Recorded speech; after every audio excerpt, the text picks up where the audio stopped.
प्रथम गुरु जी को वंदना, द्वितीय सिमरु गणेश, तृतीय सिमरु मां शारदा, करो मेरे कंठ प्रवेश। हरे कृष्णा, राधे राधे। आप सभी का हमारे चैनल में हार्दिक स्वागत है। भगवान श्री कृष्ण और राधा रानी की कृपा हम सभी पर बनी रहे। आइए प्रभु के श्री चरणों का स्मरण करते हुए कार्तिक मास महात्म्य का पाठ प्रारंभ करते हैं। पहला अध्याय। नैमिषारण्य तीर्थ में श्री सूत जी महाराज 88,000 शौनक आदि ऋषियों से बोले, अब मैं आपके सामने कार्तिक महात्म्य की श्रेष्ठ कथा कहता हूँ, जिसे सुनकर मनुष्य सब प्रकार के पापों से छूटकर वैकुंठ को प्राप्त कर लेता है।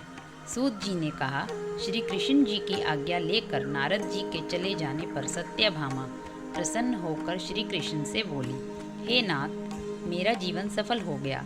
मेरे माता पिता भी धन्य हैं, जो मैं आपकी 16,000 रानियों में अत्यधिक प्यारी हुई।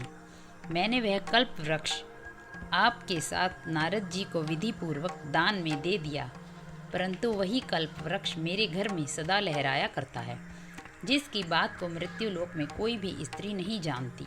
हे स्वामी, अब मैं आपसे पूछना चाहती हूँ, सो विस्तार पूर्वक कहिए, जिसे सुनकर मैं अपने हित कार्य करूँ, जिसके करने से कल्प पर्यंत भी आप मुझसे विमुख न हों। सूत जी कहने लगे, सत्यभामा के ऐसे वचनों को सुनकर श्री कृष्ण जी हंसते हुए सत्यभामा की बाँह पकड़कर कल्प वृक्ष के नीचे ले गए और बोले, हे प्रिय, 16,000 स्त्रियों में तुम मुझे प्राणों के समान प्यारी हो।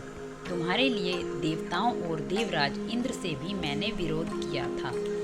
उस महा अद्भुत वार्ता को सुनो।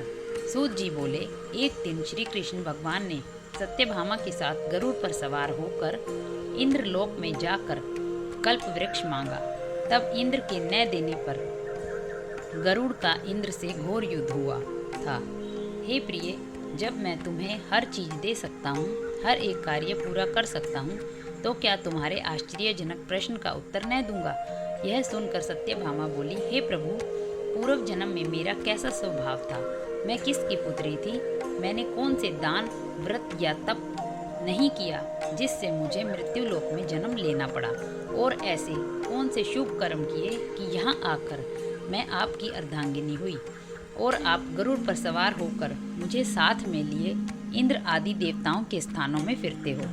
तब भगवान बोले, हे कांते, तुम पूर्व जन्म में किसकी पुत्री थी? कौन से पुण्य और व्रत आदि तथा शुभ कार्य तुमने किए थे, वह सब कहता हूँ।